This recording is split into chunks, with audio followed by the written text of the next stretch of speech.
Hello and welcome to CyNam 21.1. My name's Chris Dunning-Walton and I'm one of the directors here at CyNam, and it's great to be welcoming you to our first headline event of 2021, live from the DRPG studios, where we'll be exploring the topic of data breaches. As ever, we've got a great lineup on today's show and over 1,500 people who are registered. But as always, we really want you to engage and be a part of today's show. So please do sign up to our breakout sessions. We've got some fantastic sessions for you today. We've got a Q&A session later on, so do post in your questions for that. We are live on Twitter, as always, at CyNam Hub, and with the hashtag CyNam211. And also sign up to our newsletter on our website at cynam.org. We have a great show for you today. Really looking forward to some fantastic speakers and some showcases later on. To talk more about that, I've got our fellow director here, Madeline Howard, to tell us what's happening today. Madeline. Thanks, Chris. Oh, it's really exciting to be back in the studio and lovely to see you all. If you're new to CyNam, great that you've been able to join us today. As Chris said, we have got a fantastic agenda formulated for today's event. This wouldn't have been able to be possible, however, without the fantastic work of Claire Bourne, Eleanor Hardman and Bruce Gregory. So a huge thanks to you guys for supporting with this event. The agenda you can find on the broadcast portal. We've got some amazing speakers, some students involved, a Q&A, and we've also got our breakout sessions halfway through the event. So do check them out, get involved, engage with the community and ask loads of super questions. CyNam wouldn't be possible without the sponsorship that we get from our organisations, and we're really thrilled to be working with Elastic on this event. Jen, Peter and Saeed, you guys have been awesome to work with. It's been a pleasure to engage with you. And Elastic are running a CTF for our community. Links for that, again, are on the broadcast portal.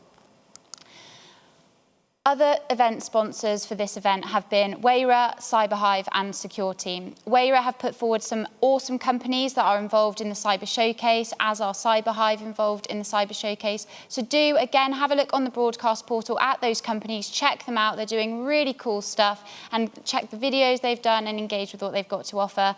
A huge thanks to Secure Team, who have been our technical partner. And as someone who's put this event together, it's awesome to work with companies who really just want to support the work that CyNam is doing. We also have our yearly sponsors. Again, these guys really are invested in what CyNam's mission is, and that's not only to provide support, innovation, collaboration for the cybersecurity industry, but it's also about the agenda around skills and growth. Huge thanks have to go out to Hazelwoods, BPE, Gloucestershire College, CGI and Wembley Partners. We've got a Slack channel. Do join us on there. Lots of conversation. Reed, who you'll hear from later, loves Slack, so do get on there. Again, the link is in the broadcast portal, but if you've got any issues, just reach out to one of the CyNam team. So Chris, I'm going to hand back over to you because you're going to introduce someone who's very special and is an awesome part of CyNam. Thanks, Madeline. Great stuff. So yes, do get involved. Slack, so many different ways you can get involved this evening. We've been around for 5 years now, CyNam. It's been a roller coaster ride over that time. But one of the people that's been really driving that from inception as a founding director is Richard York. Richard, you've got some exciting news about what CyNam's up to over the next year as well. Welcome. Yeah, thank you, Chris. And nice to see you all, everybody. So, yeah, we've got a very exciting year ahead. I think it's clear that we all recognise the cybersecurity industry has such an important role to play, particularly in the post-COVID economic recovery. And we've got 3 themes that we're focusing on this year that we really want you as a community to get involved with.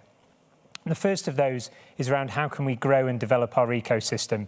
And there's 2 things we're looking at doing there. We're working with clusters up and down the UK to look where we can collaborate more closely with them, but then also looking at how we can bring other industries that are so reliant on cybersecurity into our ecosystem. The second area we're focusing on is around driving greater innovation in the region and working with government, academia and industry to really push that forward.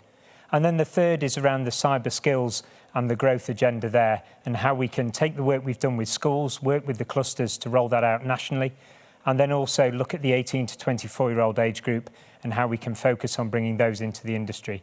So I'm really looking forward to working with you all as we move forward on this journey. And if you can get in touch, tell us what your challenges are and how we can work together to solve them, that would be fantastic. Over to you, Chris. Great stuff. Thank you, Richard. So yes, loads of different things that you can get involved with. We're going to crack on with the show now and talk about data breaches. It's my absolute privilege to be welcoming back our host anchor today, Reid Darby. Reid, welcome back. Thank you so much for being a part of CyNam again. Chris, thank you so much. What a privilege. Really exciting programme. I know we keep on saying that, but it's absolutely true. Tonight, we are in for a real treat when we think about data breaches. I'm particularly excited because it's one of my special subjects. And it's my great pleasure to introduce you to the ladies of Cheltenham Hacking Society. We've got Helen Major and Dr. Natalie Cole. Helen is a cyber defence analyst and Natalie's a cybersecurity engineer. Welcome both. We're going to be talking about OPSEC, up close and personal, with data breaches. So firstly, Helen, if I come to you, what is OPSEC and why should individuals be aware? So OPSEC really stands for operational security, and its origins stem back to military or covert operations, so it's a little bit secret squirrely, but I really think it's a term we all need to become a bit more familiar with and adopt into our daily lives. It really helps to understand what data exists about ourselves, how we might be telegraphing that, and whether or not it's a risk to us. Secret squirrel, fantastic. Nat, what do you mean by telegraphing? And can you give us some examples? Yeah, so telegraphing is a term to describe what information you're broadcasting. So a good example is content you might be sharing on your social media feed. And we share a lot of information online. So information about our pets, our family, places we like to go, when our birthday is, so much personal data. And as well as what you're sharing, it's really important to be aware of your privacy settings so you know what data spheres your data is circulating in. So if I was involved in a data breach, why should I care? I'll start with you, Helen. So really we need to be thinking about the cumulative picture that builds with each breach that we might be involved in. There could be a partial password and an email or a phone number in one breach and the other half of it somewhere else. So really it's about thinking how that data picture can build and how attackers could use it. Nat, what would you add? Yeah, so as we've seen over the years, some breaches contain some really juicy unencrypted data, like sometimes even plain text passwords. And if we're going to use breach passwords as an example, with multiple breaches, an attacker can build up a picture of the passwords you use and also patterns you use to create them so they can guess others. The good news is that it is easy to find out whether you've been in a breach and what data might have been involved by using tools like Have I Been Pwned and Google Alerts. And it's good practice to use these tools because you might not always be notified if a breach has occurred, particularly if there's not financial data involved or the breach has happened outside the UK. Helen, I think you've got something to add to this. Yes, so if attackers can combine sensitive breach data with other open source data from social media accounts, then it becomes intelligence that they can use and potentially means a huge amount of data is available per person, in about all of us. So it's definitely one to watch. That is sort of exposed is not necessarily that sensitive. If it's combined with other data, that could be a real pain. So Nat, what can criminals do with this once this info is sort of available? What would they do with it? So I think the most well-known crimes are financial crimes, things like identity theft and fraud, and we're all quite aware of those. And a common strategy to maximise access to your data is exploiting recycled passwords. So say one of your passwords is in a breach, or it's easily guessed because you use your pet's name and your birthday and you've shared that information on your Facebook page. And then say you've used it in multiple accounts. So for example, your work email and your personal email. With that one password, an attacker can rapidly compromise many parts of your life. And I know Helen's got a really great crime example to share with us. Yeah, there are so many crimes that many people haven't even heard of yet. Attackers can be really creative. The Strava heat map included location data that criminals used to find where bikes were kept. They then found those people and their photos on Facebook to see if the bike was expensive, if it was worth stealing, effectively creating a shopping list. And they could also see when it was little Timmy's football practice so that they knew when the house was empty and they could go and nick it. So I think you could be targeted for something that you have, like a fancy bike, or you could be targeted because you're a pivot point into your organisation, and attackers can use that info to socially engineer you or your company. Nat, you've mentioned the link between home and work. Could you explain a little bit more about that link? Yeah, so it makes sense to keep our personal data safe, to keep ourselves safe, but it's also important to be aware that it can affect other parts of your life. And work is one part of our lives where the knock-on effects can be really significant. So as Helen's just mentioned, you could potentially be the entry point for an attacker to gain access to your company. And it's worth bearing in mind with COVID-19, a lot of us are working from home, and it means the lines between work and home are more blurred than ever. I know Helen's got some good examples, haven't you? Yeah, Nat, you're so right about the blurred lines, and it's been such a necessity in lockdown, but it is important to have these distinctions. Some of the real common mistakes that we see are using work emails for personal interests and vice versa. This is one of the reasons that Ashley Madison hacks were so damaging. And again, passwords are important. If you're using the same passwords at work as you are at home, then if your supermarket account gets hacked, for example, but it's the same login that you use for your work, then that's it, bish, bash, boom, account compromised. So let's also think about sharing work on social media. That's another one. Photos in our uniforms say where we work or what we do. And many of us have posted a picture on our first day at work that says, ta-da, look at my badge. That tells an awful lot. And heaven forbid, we've all seen those photos where we've got a password on the whiteboard behind us, or, even a post-it note on the monitor. And I think in today's terms, you can think of that as, maybe try blurring your background or sanitizing your shelves and bookcases so that your privacy stays at home. So, Nat, how could this type of data actually be used to gain access to a work system or a work infrastructure in practice? So the scariest thing, I think, is potentially attackers using things like images of your uniform or your work badge that you might have shared online to gain physical access. But also, say you've shared where you work on social media, and you've also shared pictures of your dog Billy, who you use as your work password.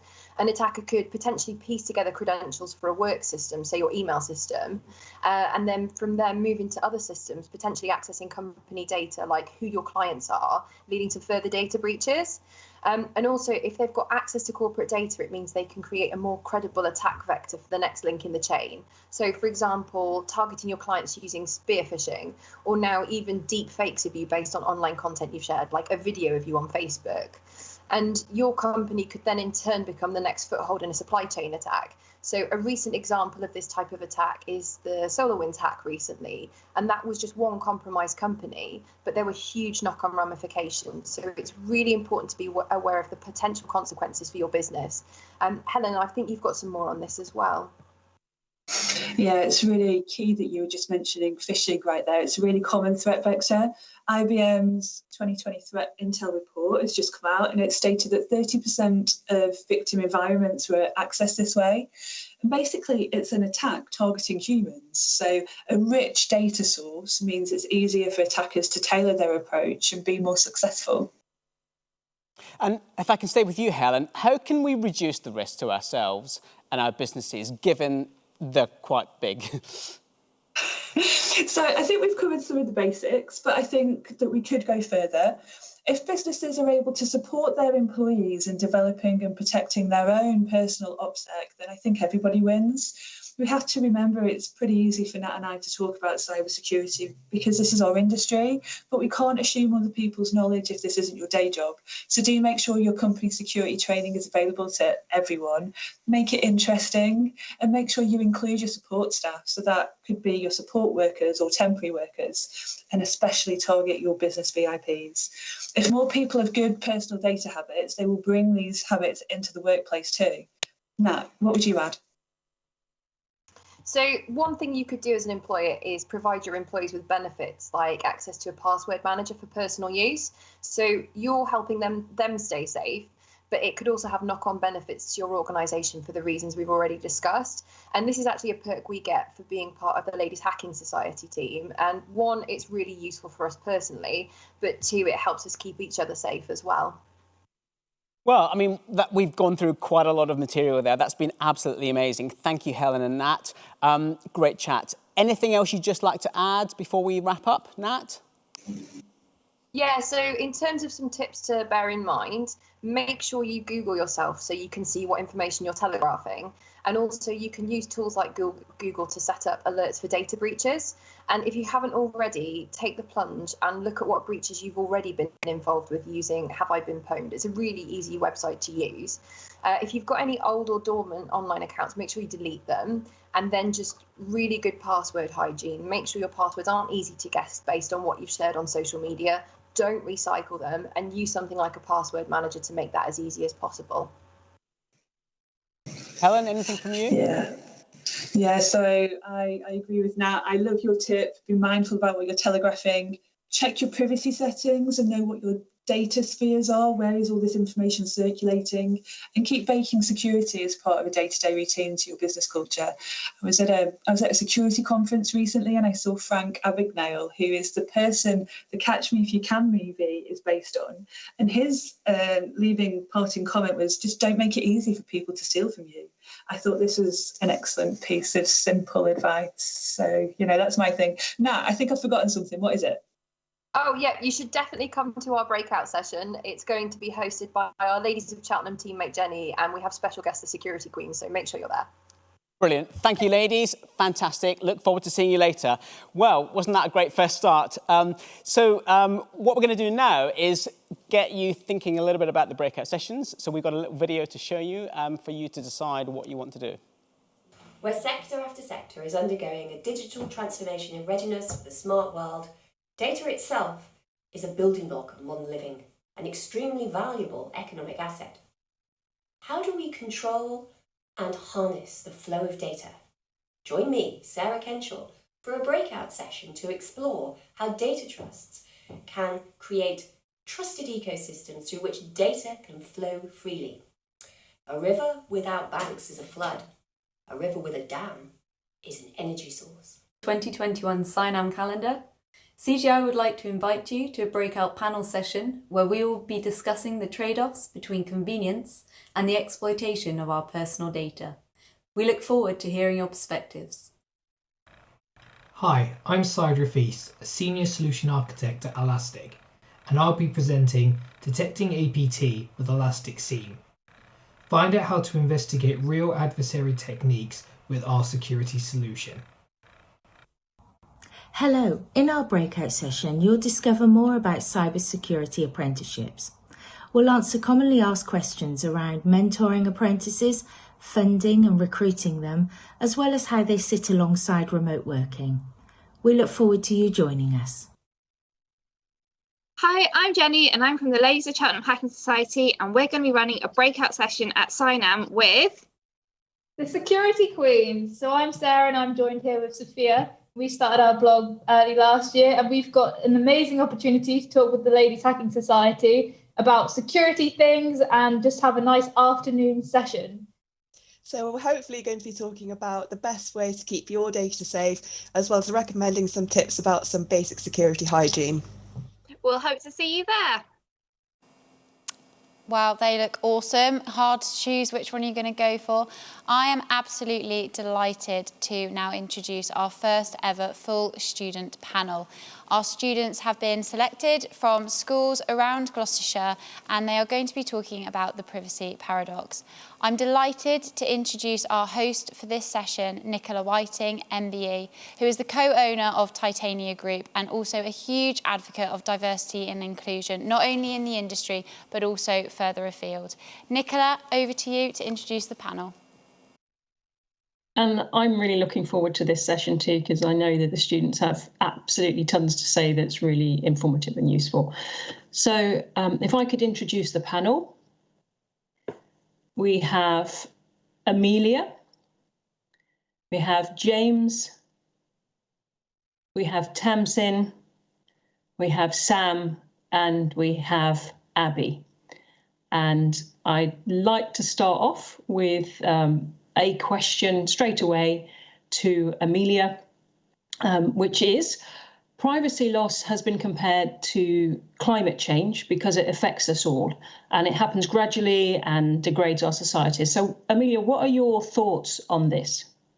I think it's a very topical comparison because climate change can happen to anyone, anywhere in the world, a bit like privacy loss, because it doesn't matter who you are or where you are, you could still be a victim of a security breach and end up losing your privacy. Absolutely, it's completely universal. In terms of trends, Tamsin, what trends have you seen in data privacy and data breaches over the last few years? So throughout the last decade or so, I think we're seeing that data breaches are becoming a lot bigger and a lot more complex than we're used to. So a lot of the recent data breaches are containing a lot more information on the users than traditionally we would expect. We not only get the general data, but heuristical data, which provides links between different users and even non-users of the apps. This sets a really worrying precedent about how much of our data we're putting out there compared to how much data is being put out by the people that are closest to us, like our friends or our family. Wow, the interconnectivity of data and that risk. So what steps have, Abby, what steps have you seen organisations take in helping to protect our data? We've seen implementations of data security plans consisting of firewalls, encryption, and keeping some data off the network. And a balance of physical, digital, and human security must be maintained by these organisations in order to well-roundedly protect our data. And vigilance is one step that I've seen, and being attentive is vital to stay on top of cyber criminals. I love that interconnectivity between the people and the technology as well. I think that is very on point for where CISOs are looking at the moment. And James, what do you think companies should do to protect our data? I think companies should have many layers of protection, whether it be something to do with finger ID, face ID, or even voice, just so that it's harder for anyone to try and get your data. Fantastic. Yeah, absolutely. And Sam, what future technologies do you think will have the biggest impact in data security?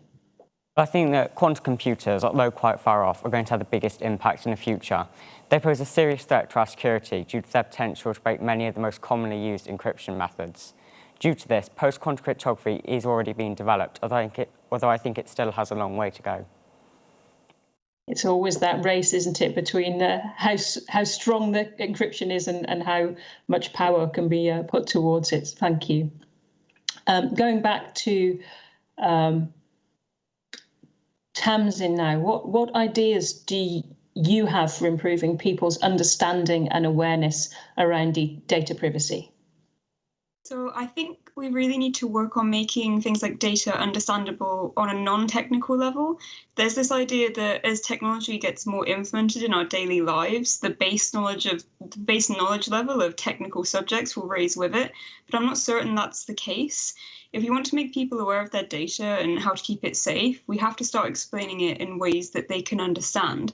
Water takes the path of least resistance, and that's the approach we need to consider when teaching people about their data privacy.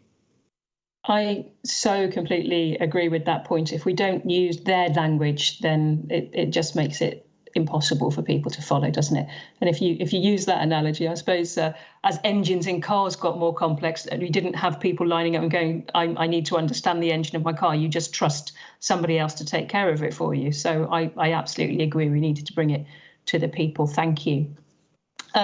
James, if you could wave a magic wand, what would you want to happen with people's privacy?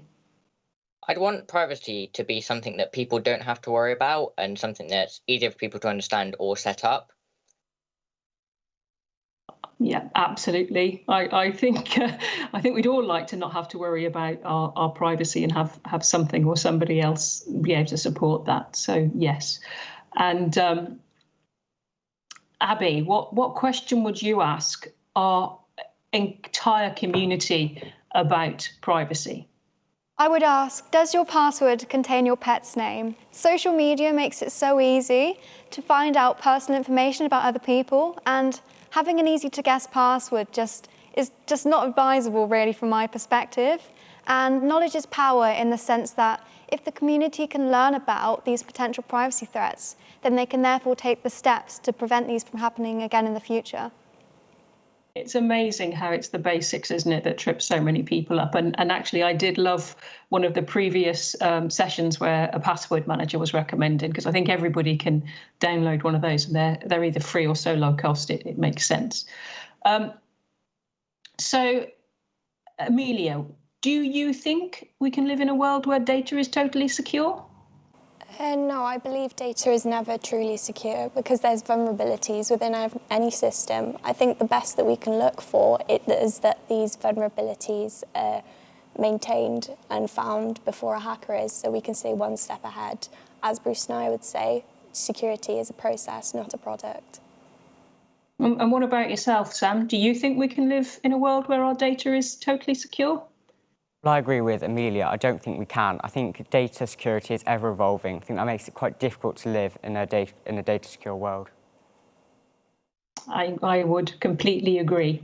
So I'd love to hear from each of you what you'd like to do in the future. So if we could just go around the floor with Amelia first. I'd like to go on to my level 6 topic degree at Gloucestershire College and then go on for a career in cybersecurity. And Tamsin? I'm looking forward to... Sorry. Yeah, let's go to James with that next. Sorry, James. I would like... I've forgotten the question now. What would you like to do next in the future? I'd like to develop or improve security as a whole and just kind of give everyone access to protection. I love that vision. And Tamsin? Well, I'm looking forward to completing my undergraduate degree, and then I'm going to spend all of my very limited free time making free resources and volunteering to help not only students but non-technological people find their places in cyber. I love giving back into the community. It's so valuable. Thank you. And Sam? At the moment, I'm looking for some work experience, if anyone wants to offer me some. But in the future, I'd like to do a degree in computer science before pursuing a career in the field. Well, there's a lot of watchers on this call, so they know where to get in touch. So great shout out there. And finally, Abby. I'm currently looking for a cybersecurity apprenticeship alongside training my event horses. Fantastic. So again, 2 people with a shout out there, so feel free to get in touch. And thank you so much, everybody. Your answers were really informative. And you know, if I'd have known as much about cybersecurity at your age as you do, I think our future workforce is something I'm looking forward to, very much so. So thank you, everybody, and thank you for tuning in and listening to these fantastic students. Nicola, and now thank you to Reid. Yeah, there you go. Thank you, Nicola. That was so lovely and so intimate and really special. And those brave students coming on camera, live broadcast for the first time, they're going to have a great future. I was particularly interested in the quote from Bruce Schneier and, focusing on things like post-quantum cryptography. So the future is in their hands. Absolutely. Brilliant. Now it's time for our headline session. And with a great company that I've known for many years, but you may not be acquainted with them, even though you've probably used them. And this is Elastic. So it's my absolute pleasure to introduce you to Peter Dutton, Head of Public Sector UK&I, and Saeed Rafi, the Senior Solution Architect at Elastic. Welcome, folks. Really good to see you. So, I've known Elastic for a number of years, but you may not know about Elastic. So, Peter, could we start with you? Tell us a bit about Elastic. Sure. I just wanted to first off start by just saying thanks to everybody so far. I've really enjoyed the last hour of this session. It's been really great to see, and Reid, great to see you again, although this is slightly surreal.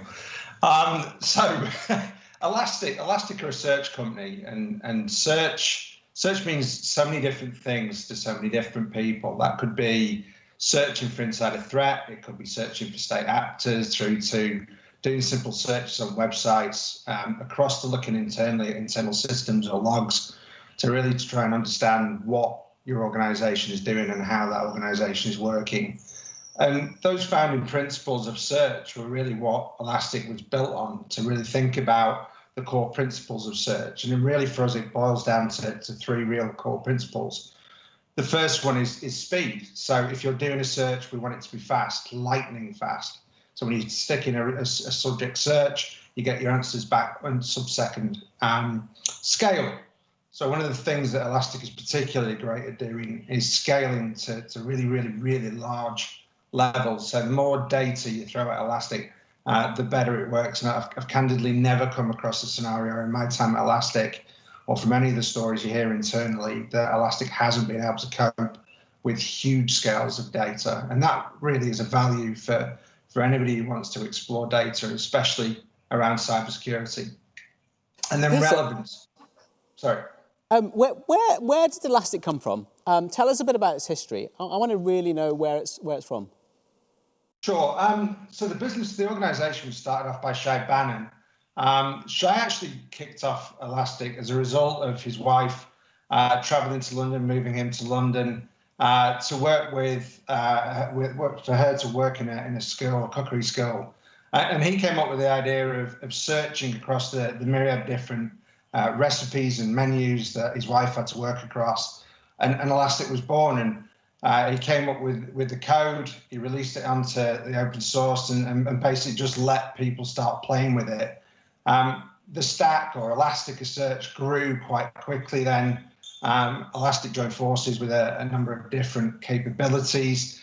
And many people now probably know Elastic as ELK, so Elasticsearch, Logstash, and Kibana.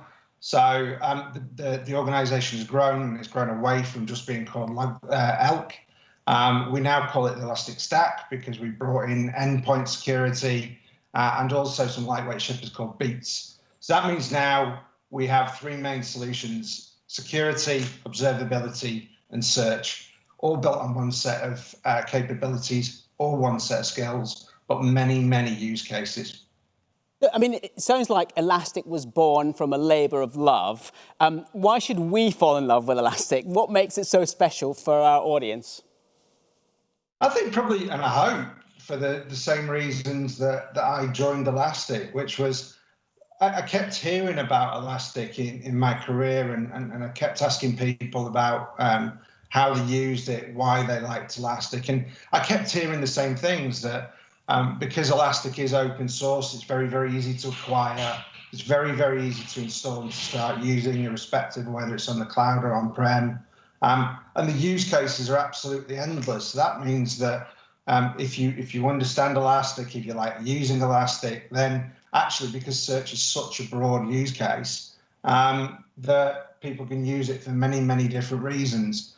Now that I work for Elastic, I'd say the other thing is also its culture.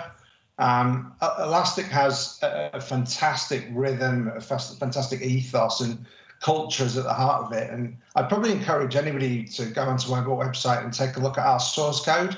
And source code isn't technology code, it's actually more of a spirit, more of a cultural rhythm that we have, which is about how to work closely with people and partners.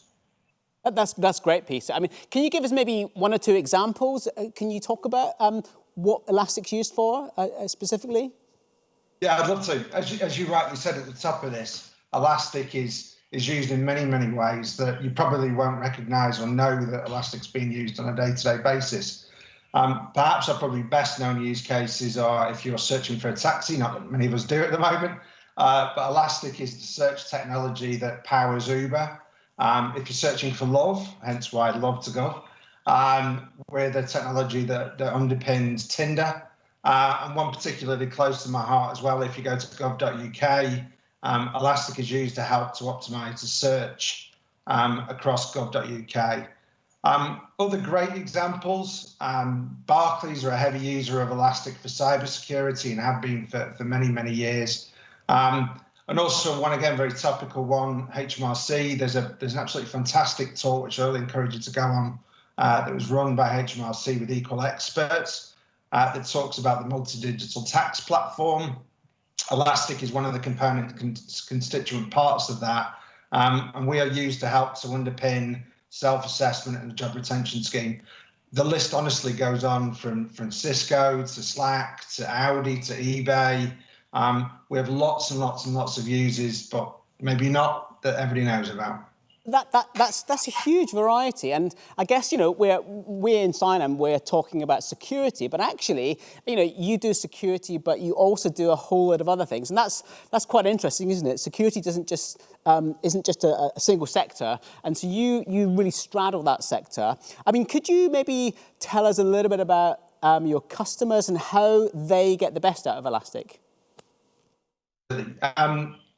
For us, we've got, or certainly my business, in my team, we've got three really, really core concepts that we work with customers with all the time, which is if you're using Elastic, our roles in life is to help you to get the best out of the stack. That doesn't necessarily mean that you need to pay us for it. We will work with open source, unsupported clusters all the time, and we do that on a very regular basis. Skills are absolutely the epicenter of what we're about, and that is really about spending time with developers, with architects, and making sure that we support them to get the skills in-house so they can become and are self-sufficient on Elastic. That really is a core constituent part. And the big area is community. We spend a significant amount of time working with the open source community, within the user community at all levels. So from the highest of the high to everywhere across the organization, to really help people foster cooperation, to share use cases, to share experiences, and really just to get the most that they possibly can out of the power of search. Events like today, absolutely awesome, epicenter of what we love doing. And we also have lots and lots of public sessions. So we have formal training sessions and open sessions called Elasticons, where we would encourage anybody to come and join. That's brilliant, Peter. And I wonder, as we sort of wrap up this session, I can move to Syed and just sort of introduce Syed again. And maybe we stick on community as a topic. And you talked about open source and so on. Maybe, Syed, you could just tell us a bit about, for you, why community matters and why the Elastic community is really important. Yeah, sure. It's a great question, Reid. So from our side, community is really important for Elastic because we want to try and build a set of practitioners. We're excited to help enable the people that actually want to build and use Elastic and provide sort of a central knowledge hub in a variety of different ways. Everyone works in a number of different areas, but as Pete and yourself have said, search is at the core of everything. So if everyone can share their experiences, whether it's a use case difference or whether it's a size and scale difference, it's all going to be beneficial. So by enabling and making sure that as a community we can bring everyone together, it makes it just that much more better for everyone. We do that in a few ways, where we've got meetups that we run regularly that Pete was saying. So a number of our team just go out and talk about different bits of our capability. We just recently had our community conference as well, which was really successful. A couple of thousand of people attended that, just so that they can hear from Shai and hear where our roadmap is and talk to us freely about what's going on, in order so that everyone, new or experienced, is able to take advantage and just be able to do more with the capability that we offer. That's great. It's so exciting. And as we wrap up now, thank you so much, Pete, Syed. Look forward to seeing you a bit later. So, folks, it's now time for you to decide on your breakout sessions. So please make your choice now.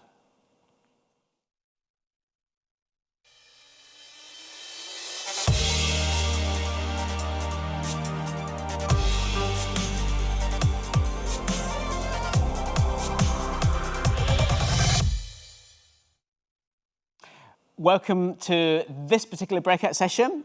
We've got Syed again from Elastic, and I'm hoping we're going to get a chance to see the elk stack for real. So I'm not going to spend any more time talking. I'm going to hand straight over to Syed and let you take the floor. Over to you, Syed. Wonderful. Thanks again, Reid. So hi, everyone. So I'm here to give you a bit of a deeper dive now into what Elastic actually is and what kind of technology and offerings we can actually provide. So in this session, I'm going to focus on a real attack. I'm going to walk you through an environment that has been pre-prepared with a particular attack that's been undergone, and I'm going to walk you through the steps of how an investigation would be done in Elastic. But before that, I just want to sort of prep and make sure everyone kind of knows what Elastic is capable of from the discussions we had earlier. So we mentioned before that Elastic can cover a wide range of different capabilities. And the best way of being able to explain that is this diagram here. So Pete, my colleague from earlier, said that we always used to be known as something called ELK, which is the Elasticsearch, Logstash, and Kibana. And you can see that that's that section in the middle. But what we found very quickly from the very first inceptions of Elastic is that people started to put more and more data into there and using it for certain use cases. So initially it was very heavily unstructured data, then it started to be logging. And what we found was that people wanted to not only just have a technology that was able to provide that, but also have a fundamental way in which they could actually just get up and running really quickly with our capability. And that's where the solutions at the top have come in. So over the last number of years, we really spent our time to be able to provide these solutions so that people can just download Elastic and then be able to use one of these solutions with sort of either pre-built analytics, pre-built interfaces, or pre-built APIs in order to get ahead of those particular use cases. So there's a whole host of different things I could talk about for areas around enterprise search or observability. But in this section, I'm just going to focus on Elastic Security. And what we're going to be focusing on is the capabilities around things around monitoring your environment with some of the logging that you can collect, a number of the agents that we have that allow you to do that, allow you to do things like threat prevention and detection, which is going to be part of that demo to show you how a real analyst would use our tool for that. And also then about hunting and incident response. So within an attack that's actually happened, how are we actually going to try and find out what's going on and then keep a record of what's happening? I'm going to cover all of these steps with a real scenario.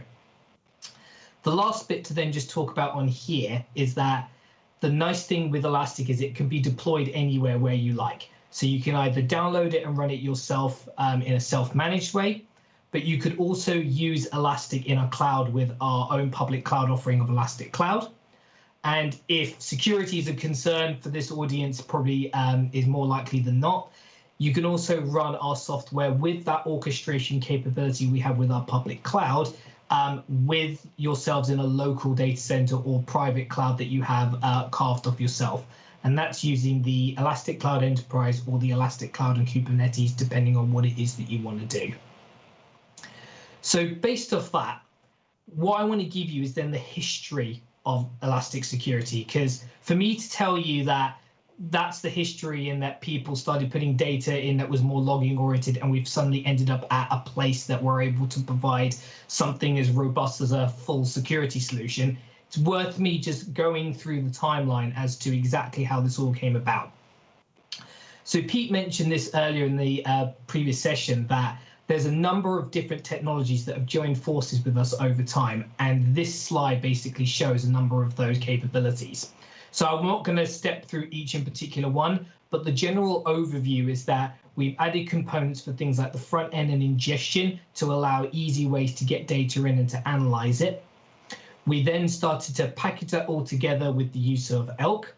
Then we started pushing the use of cloud so that people can start taking advantage of managed Elastic clusters rather than having to do it all themselves. Then we included a number of other capabilities to help with things like log shippers and training and standardization of data to be able to consistently get data in a reliable way from known places. And then we've started to then build a full SIEM type capability where we've built our app over the top to be able to intrinsically look at all the data and all the logs in that consistent format, ECS, or Elastic Common Schema. And then where we've got to is in the end of 2019, where we actually acquired Endgame, which is an endpoint protection sort of software capability. And what that means is that we've come all the way back from 2010 on the timeline to having a way of just using a platform for searching to something where we can consistently get reliable information from a number of known and well-known places in a consistent way, but also provide protection of endpoint devices through things like our agent, and that's where we're going to get that unified security model that we've got there. So that's the overview that I want to provide, and I'm going to change tacks here by going straight into a demo. What I'm going to show you is the demo running in a couple of different steps. So to kind of help the way to explain this, this is a real example. There are a couple of advanced techniques that are going to be identified as part of this. I'm going to make it nice and clear, and I'm going to use some zooming and some hopefully some nice clever highlighting to be able to show off all the different areas in here. But you'll basically see all the different parts as I transition on a slide between each of these sections for you to see in a real situation just how it all works.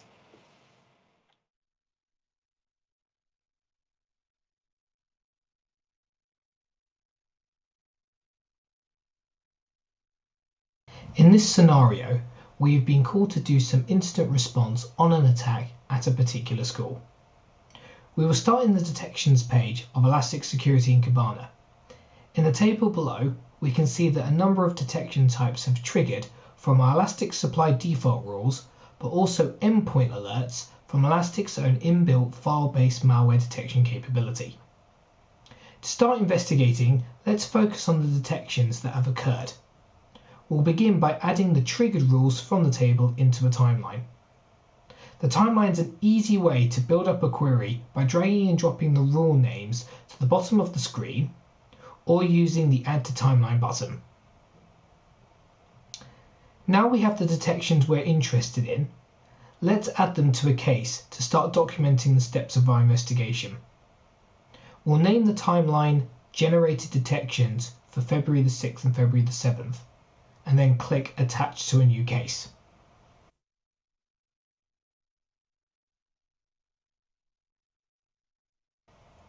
This takes us to the Cases section of the Elastic Security interface. Here we can use Markdown to control formatting and make it easier for others to read. Let's name the case Unknown Attack Investigation for the time being, as we are unsure what is happening at this current time. And also use tags to categorize our investigation. Cases in Elastic can be synced to external case management systems, which can be set up here. Now we've created the case, let's head back to the detection page and find out what's happened.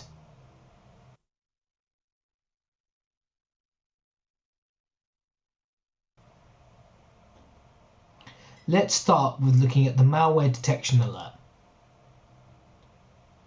Using the analyzer, we can see the process tree collected from our endpoint for this alert. We can see that Microsoft Word has spawned Office Updater, which in turn has created 3 more child processes, conhost, rundll32 and rubius.exe respectively. This is definitely not normal behavior from Word, so I'm suspicious of all of these child processes. Let's head back to the detection table and dig a little deeper. If we take a look at the Kerberos traffic rule alerts, we can see the updated process and rubius.exe again. But if we look at the files rubius.exe is accessing, we can see that one of them is a .kirby file for the SQL service user. What's happening here is that the attacker is harvesting users, in this case the SQL service user, with the aim to elevate their privileges with these multiple attempts. This approach is called Kerberosing. Given this information, we should take a look and track this activity in a new timeline so it's easy to see what's happening in our case.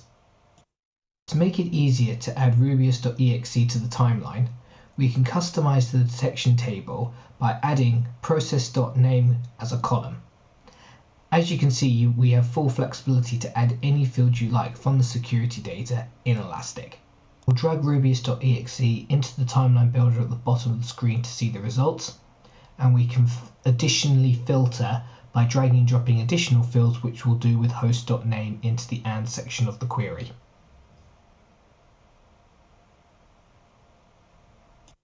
In the timeline, we can pin alerts of a particular note to highlight their significance, which in our case is the malware alert at the top. As we know the attacker is trying to elevate their permissions, let's try and find out how. We've already looked at the files in Rubius, so let's take a look at the files for the update process. One of the files changed by the Office updater was passwordlist.txt. This was likely used to crack the SQL Service user we identified from the Rubius file events earlier. Now we're getting more suspicious about the Office updater, and that it could be a command and control or C2 agent.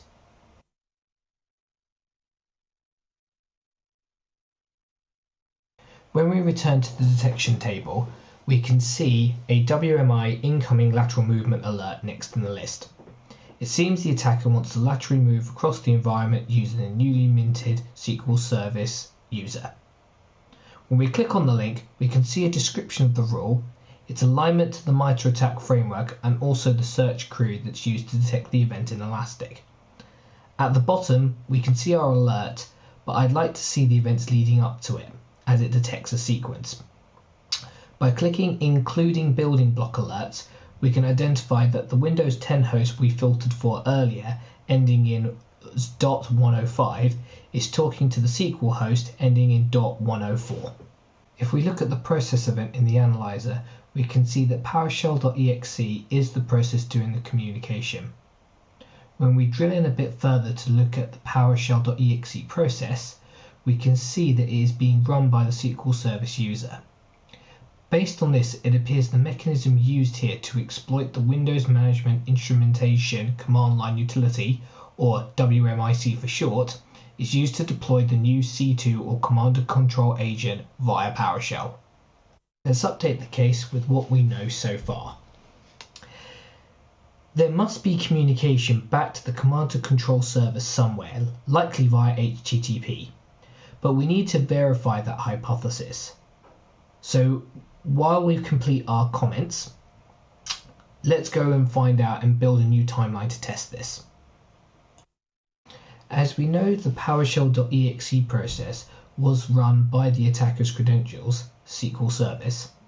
Let's start by adding that to the timeline.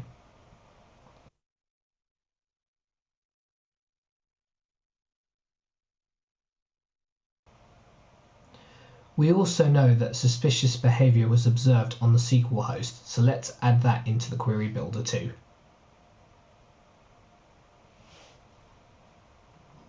It looks like there is a lot of communication to a local IP ending in .107, but it's not one we recognize. Let's investigate what these connections are by looking at one of the connection events.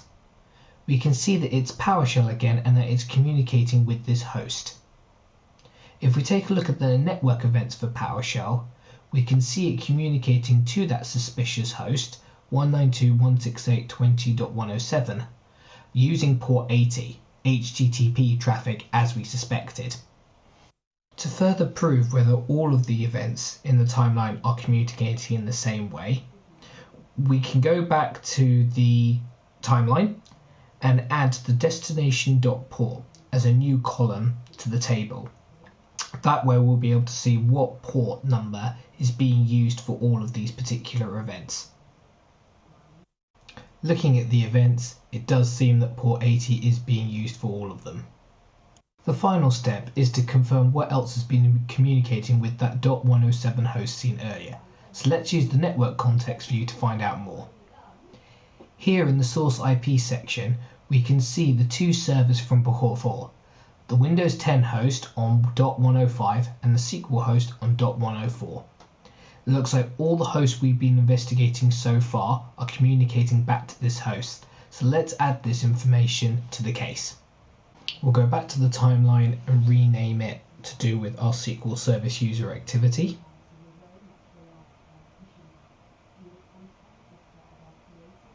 And then add this to our existing case from earlier.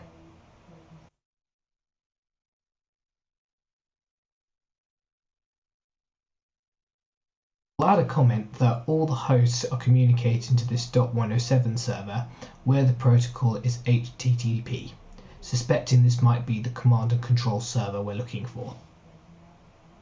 Unfortunately, we didn't have a rule in place to detect traffic over HTTP where PowerShell is being used. However, we can quickly build one. If we navigate to Discover in Kibana, we can build this rule. We'll do this by using process.name is PowerShell.exe and the network protocol as HTTP. In order to prove this is correct, let's add host.hostname, source.ip and destination IP to validate the same information. This looks good, so we'll save the query and use it later to create a detection rule. Given we now have confidence that the communication is to a command and control server and it's over HTTP, we can find out what the agent is actually called, and we can do this in Lens. Lens is Elastic's drag and drop visualization builder, so let's see if we can quickly find out what we're after. Let's drag process.name in from the left into the main stage. This will show us the total number of records by the process name.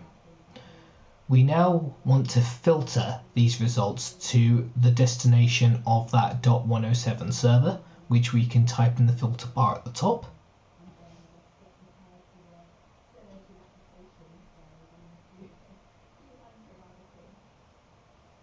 And then we want to break down this graph by the protocol so we can confirm what we've just seen in Discover.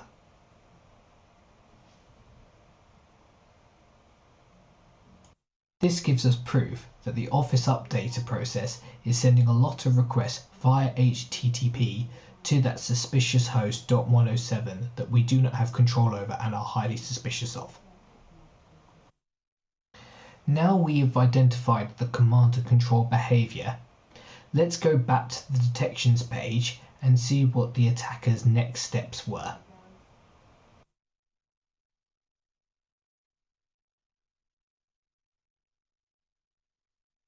The next alert types are the memory dump and potential credential access rules.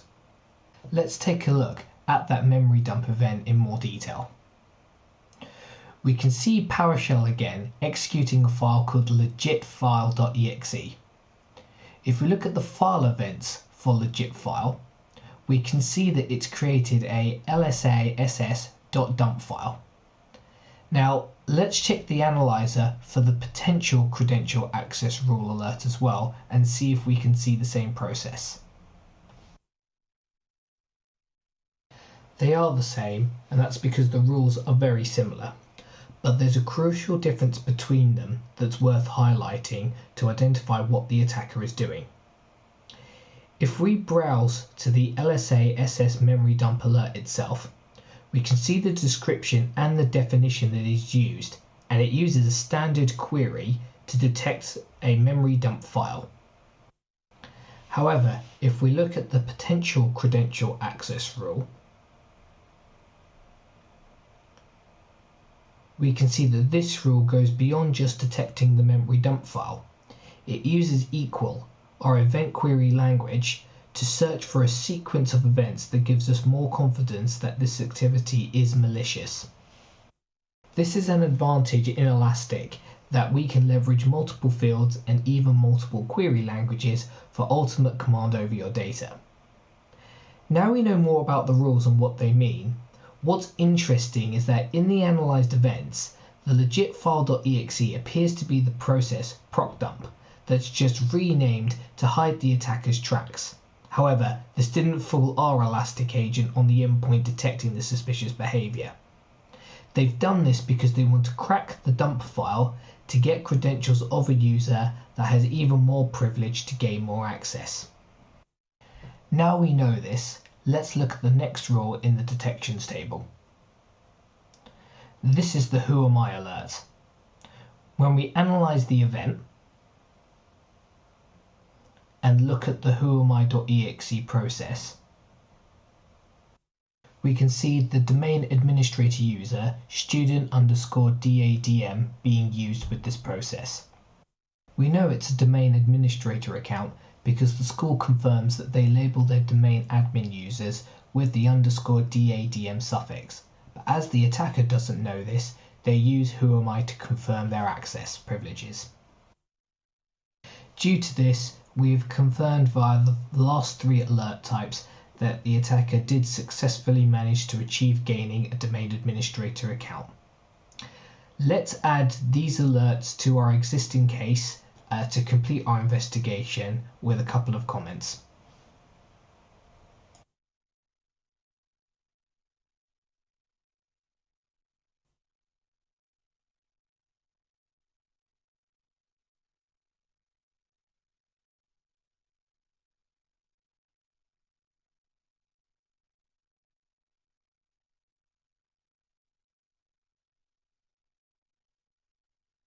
We also know this is an APT20 attack based on the types of rules being triggered and their links to the MITRE attack framework, so we can update our case title and tags to reflect this.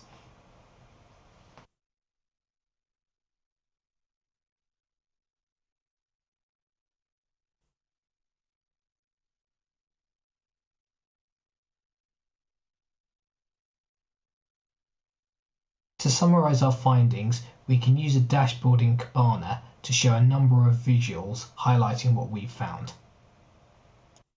This is the benefit of the wider capabilities of Kibana and Elastic to use the same data source used in the security app, but provide different views and analytics within the same platform.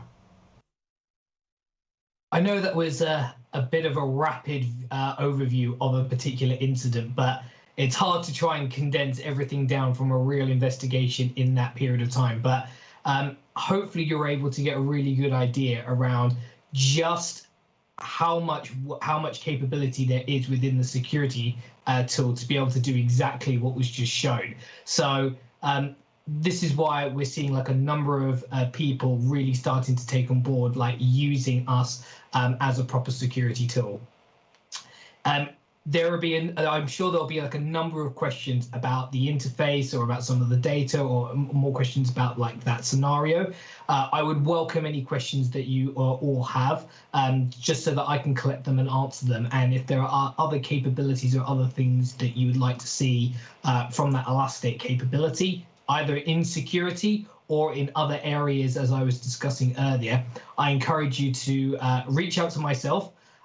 Or just go to our website where we've got a number of those resources, and I'll cover those in just a second. So one of the things I really want to highlight here is the fact that that example is one that's really useful to see the reality of what someone could do and how you can use Elastic to help investigate that type of situation. But if you want to give it a try yourself, we've got this thing that we host called the Capture the Flag event. And what we would like you to do is, if you're interested and want to try doing it yourself, please register at the link that's here. What we're going to be able to do is we're going to give you an environment that's been compromised in probably not too similar an example from what you've just seen. And we're going to give you a number of questions or a number of challenges that you need to complete within a period of time.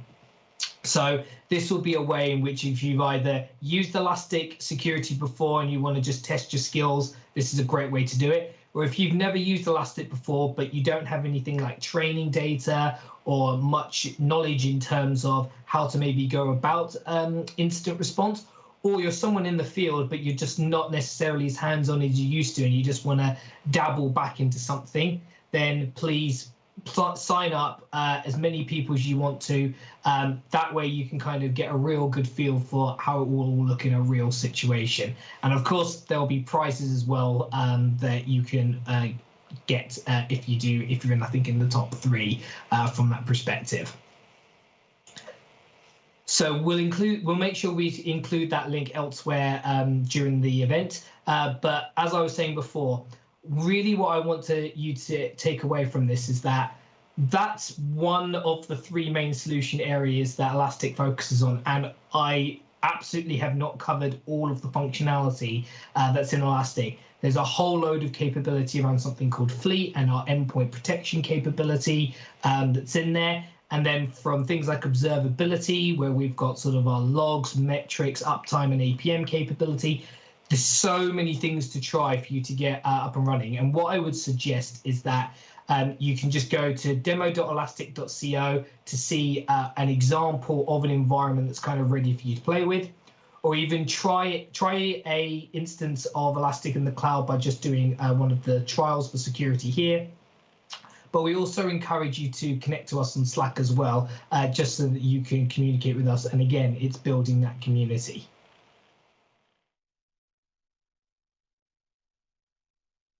That's it. Cool. Thank you so much, Syed. Fascinating. It was great to get a real deep dive just to see it for real. I was just thinking about the whole sort of detective story there. Really, really great.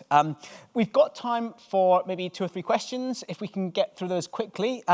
So, thinking about if you're a small business, how do you get started with something like Elastic? Because it sounds like it's like huge. What's the best way to get involved as a small business?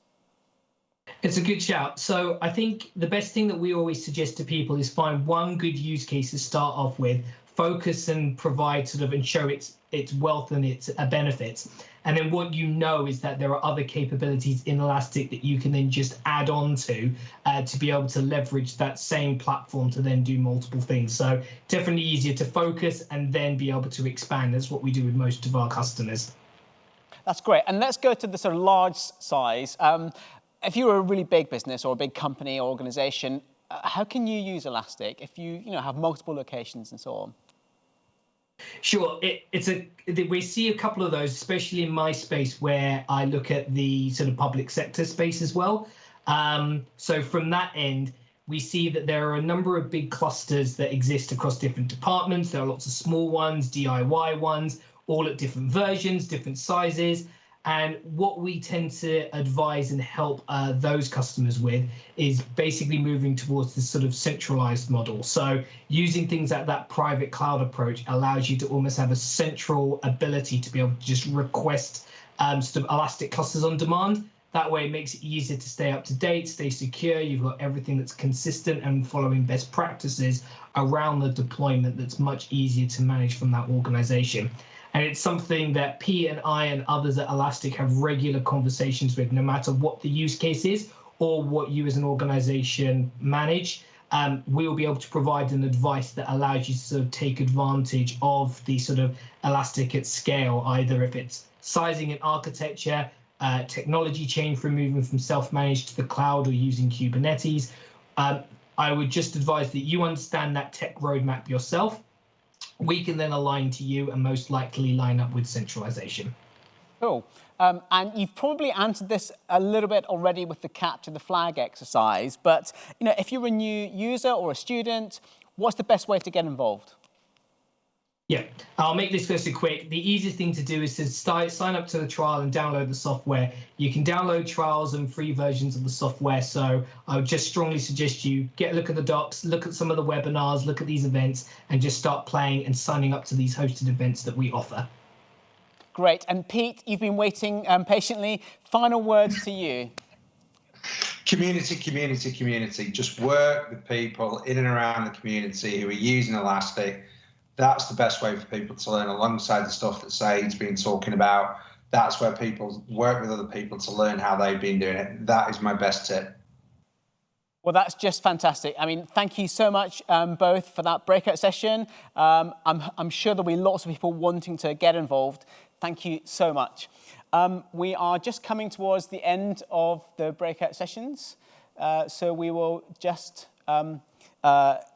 maybe reflect about Elastic and the community aspects. I do encourage you to sign up for the Capture the Flag exercise, and we shall see what the prizes are. I didn't even get to ask about what the prizes were. Thanks, guys. Lovely. Hello, everybody. My name's Robert Briggs. I am the lead for the Northwest Cybersecurity Cluster. First of all, I want to say thank you to CyNam for giving me the opportunity to talk about the Northwest Cluster and the changes that we've recently made. So we were originally founded in 2014, but relaunched in January this year. Reasons for that being mainly that we had changed the membership structure and created a community interest. and we removed all membership fees to join. So since the relaunch, we are reconnecting with previous members and sending out invites to others working in the industry. So what does our region consist of? So what we have done is, using the prospective economics report that was recently released, we can see here that there are estimates to be over 100 companies within the Northwest and 250 offices, which is almost 10% of the cybersecurity activity within the UK. So looking at that heat map, we can see that geographically it's spread throughout the region. We've got hotspots across the M62 corridor, ranging from Manchester to Liverpool through Warrington. But we've also got other areas. We've got Seascale up in the north, from Blackpool, Preston, Burnley in the centre of the region, going through to Knutsford and Macclesfield in the south. So our firms within the region work in or cover industries from nuclear, public sector, financial, retail, health. There's also significant coverage in academia throughout the region, and apprenticeships are well known in the area, through to tertiary education across the universities. So our objectives of the cluster are very similar to CyNam's. So we want to provide the collaboration, support and networking opportunities for SMEs and startups in cybersecurity industries, and so the technology industries that support that, specifically within the Northwest. But we also want to educate local businesses, general businesses in the region, on cybersecurity to work towards creating a cyber-safe UK. So all in all, we're very excited with the relaunch of the cybersecurity cluster and the times ahead. If you want to talk about the Northwest at all in any more detail, then please get in touch. Thank you.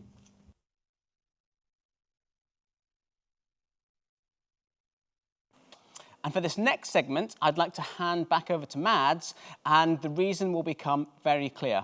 Mads. Thanks, Reid. So, as many of you are probably aware, it's International Women's Day next Monday, and we wanted to celebrate it a little bit early by putting together a video which showcases not only some of the amazing women that we have within our industry, but also the breadth of roles that they do. This video has been put together by CyNam in support of the NCSC's Cyber First initiative. So thank you to all the women who took part. It made me quite emotional putting this video together because it's utterly fantastic. Please do enjoy and let us know what you think. I'm a Security Awareness and Technical Training Manager. Technical Graduate. Marketing and Communications Officer. Chief Information Officer. I'm a Cybersecurity Graduate. IT Audit Manager. Blogger and Security Consultant. I'm a Technology Risk Manager. Digital Forensics and Cybersecurity Manager. Business Analyst. Data Scientist. Account Director. Project Lead. I'm an Incident Command Knowledge Manager. Operations Manager. Cybersecurity Placement Trainee. Head of Customer Security Services. Operations and Innovations Manager. Technology Security Manager. Cybersecurity and Data Protection, Governance, Risk and Compliance Specialist. Software Engineer. Head of Data and IT Governance. External Engagement. Executive Vice President of Communications. Director and Co-founder. Marketing Manager and Vice Chair of the LGBT Pride Network. Senior Technology Manager, Risk and Compliance at Just Eat. Also, Ladies of London Hacking Society Chapter Lead. Agile Scrum Master. Cyber Engineer and Ladies Hacking Society Chapter Lead. Assistant Manager. Information Security Training and Awareness Specialist. Red Team Operator. Security Analyst. CEO. Marketing and Administration Executive. CEO and Founder, UK Cybersecurity Association. People and Operations Manager. I'm a Technology Risk Manager. Chief Information Security Officer. Assistant Manager. I'm a second-year graduate in cybersecurity. Office Manager. Business Analyst. Information Assurance Officer. Technical Consultant. Operations Manager. Junior Developer. Head of Bid Management and Executive Representative on the People and Inclusion Committee. Human Resources. Cyber Business Lead. Head of Corporate Responsibility and Sustainability. Operations Manager. Program Manager. Group Controller. Innovation Lead.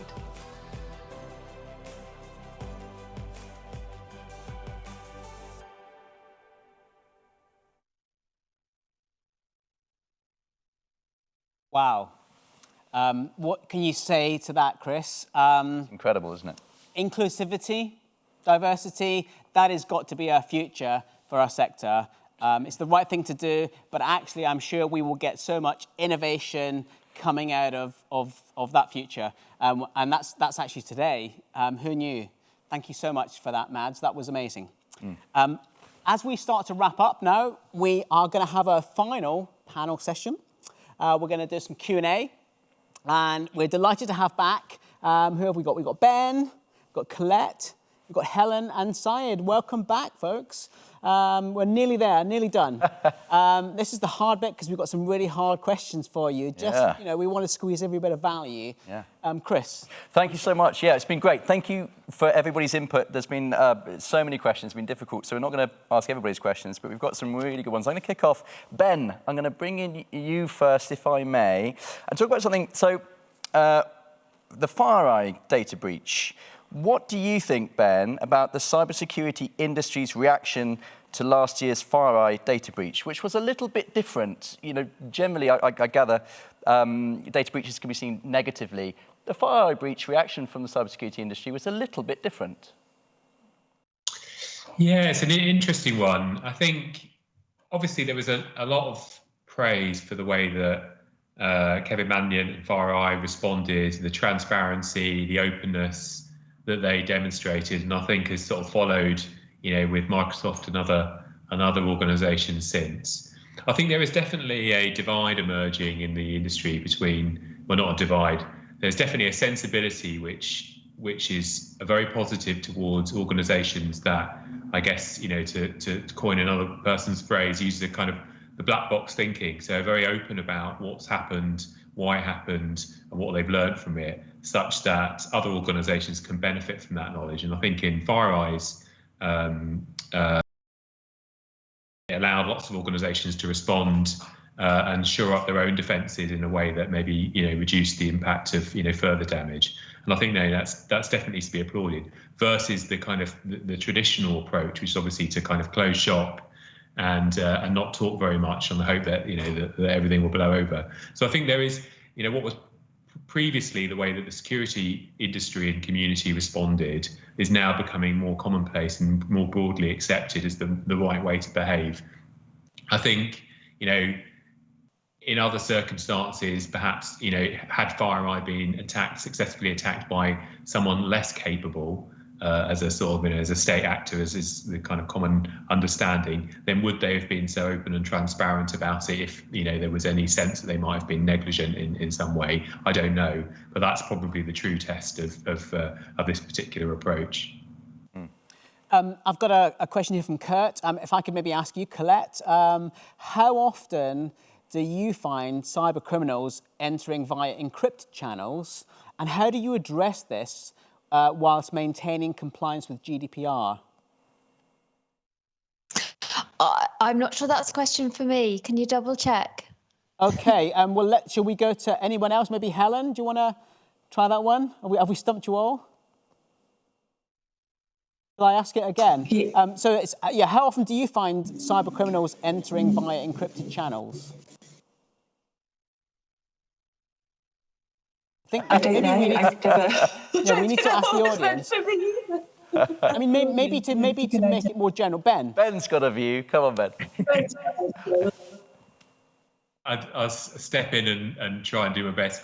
I don't think we see so much attacks happening through encrypted channels, although of course that's possible. I think what the much more commonplace is actors that already have a presence in an environment using encrypted channels to communicate out to command and control or to exfiltrate data. Because obviously it's a much easier and less obvious way of being of acting on a network, particularly if your communications look ostensibly like legitimate communications that would be originating from that network to the internet. And I think there's been a long question around do you decrypt at the edge in order to understand the traffic that's coming in and out of your network. My own personal view is this is quite an outdated view of how a network should be designed or architected and delivered. You should, if you're relying on a kind of traditional on-premise environment where your boundary protections are the kind of be-all and end of your security posture, then I think you probably need to kind of update your thinking a little and think slightly more imaginatively. And obviously if you're in the cloud like we are in Sage, then that that whole paradigm is completely different. So anyway, so my answer is really, I think the issue is actors already in your network using encrypted channels to communicate out, for data exfiltration or for command and control. Cool, thank you. So moving to zero trust networks might be an idea. One more question for me. This is from Grant, and this is to Syed, I think. How does Elastic Security differ from Splunk? Oh, that's a very good question.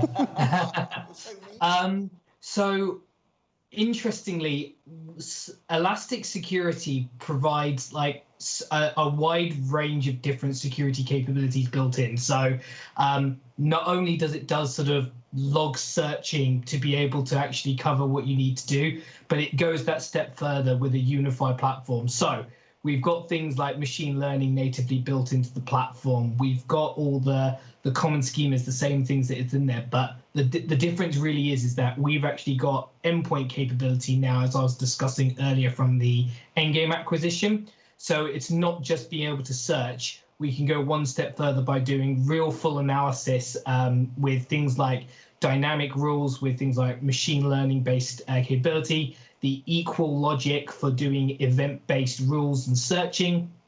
And you're also then able to do things like case management and interface with other things. So it's just nice you've got it all in one sort of tidy platform. It's all nicely joined together, and you've still got all those other flexibilities that sort of Kibana from a visualization tool is able to provide you all on top as well. There's your answer. Great stuff. Thanks, Said. Colette, I'm going to go back to you. I think this one's a really interesting one, actually. So with adverts around, for example, the British Airways data breach now being on main-time TV, and I saw this recently, I don't know if anybody else has seen this, but there's now adverts out there that look very much like PPI-type adverts. Has your data been affected by XYZ breach? Call us now for a no-win, no-fee type, payment. It seems crazy. Is that the way data breaches are heading, towards the sort of monetized PPI-esque, people taking advantage of that, do you think? Is that a real risk? Oh, sorry, Colette, you've gone all... You've gone quiet on us. I've got you. Yes, far away. Great. I think any opportunity in the market, it would be silly not to expect people to make the most of that. I suppose with this, what we have with GDPR is we have we have the regulatory input. So we have the escalation to regulators, and the regulators can deal with the breach, and they will sanction the company. Beyond that, under the GDPR, there is also a right to compensation for a data subject, for an individual. So yes, this is a right open to data subjects. So why not have the firms offering to help those data subjects? I think this is pretty predictable. Yeah. Maybe it's a natural evolution, and maybe that monetization actually. It might potentially mean that the industry takes it more seriously, even, which might not be a bad thing. Helen, I'm going to bring you in, if I may, now. This is a great question again. So, and very on topic at the moment. Will deepfakes and AI be used to enrich the attacker's options? For example, Barclays using voice recognition as part of their when you're logging into your Barclays account. Do you think AI and deepfakes has an impact? Yeah, I think AI and deepfakes are definitely going to have an impact. I can't really talk about how Barclays are going to use it in terms of their AI and their protections, but I was part of a police cyber conference recently, and they gave an example of how a CEO deepfake had been created and it was used to target the finance person. So it had everything. It had, I'm on holiday in the Maldives, which was true. I forgot to process this PO and sign it off. It's really urgent. Transfer this money now. And so I think really what we can expect is, as technology advances, it will bring new attack vectors. So I don't want to spread fear that we're all next, and let's be aware of where our data is, how it might be used against us, and just have a think from a business point of view. How could we be targeted, and where are we exposed, and take protective measures?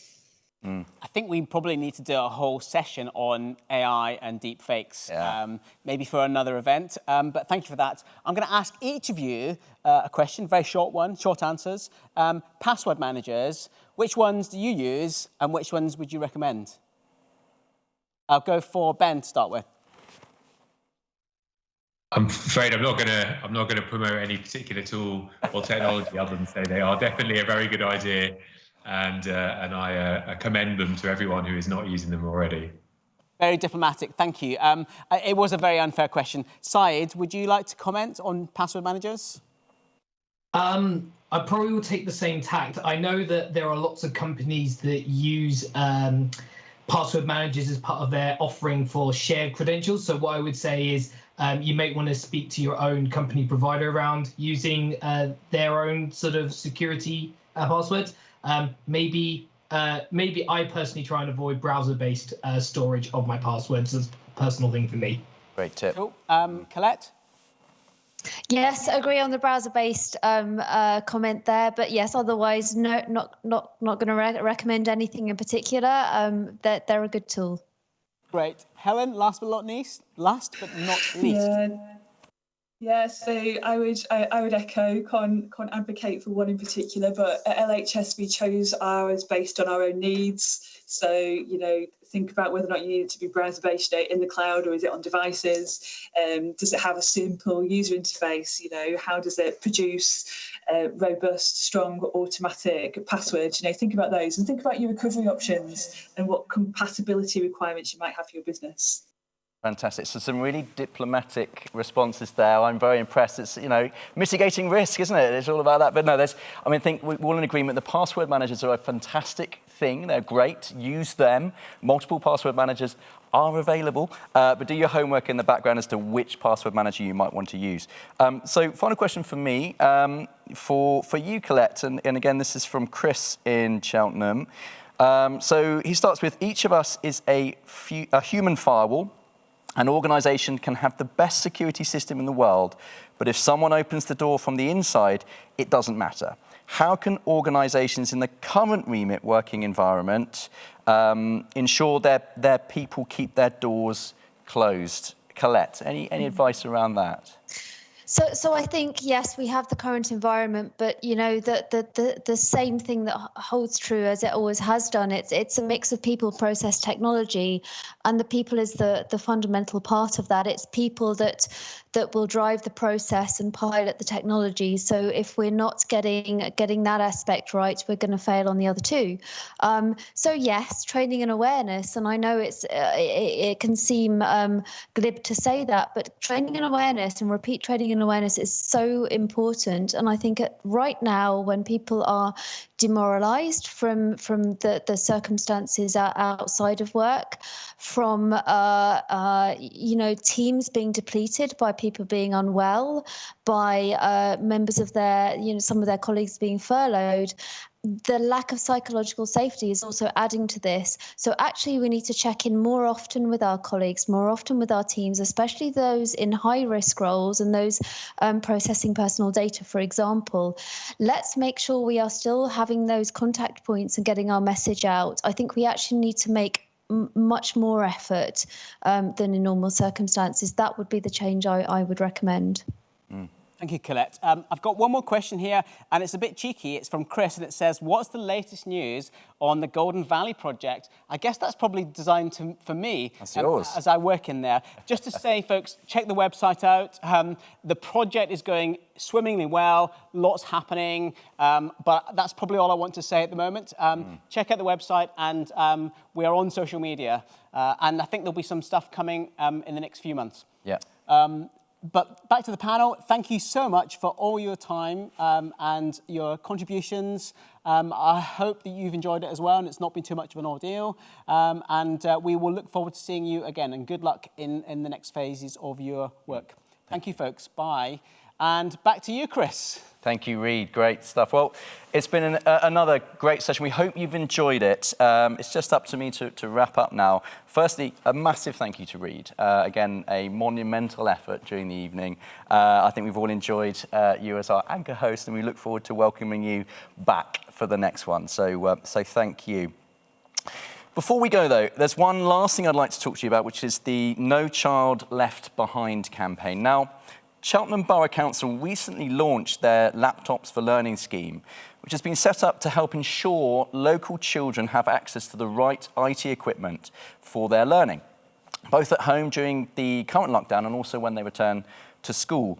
The vision is that no child should be left behind due to being digitally disadvantaged, and all parties involved in the campaign are committed to addressing this on a larger scale. I was shocked about this, but local schools currently need in excess of 700 laptops and tablets for children.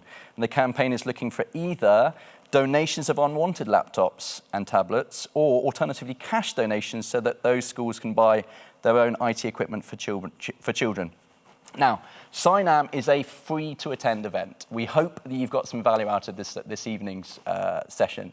What I would urge you to do, if you feel this has been a valuable event, please do donate, either in the form of any laptops you've got lying around your offices or at home, or in a monetary donation to the No Child Left Behind campaign.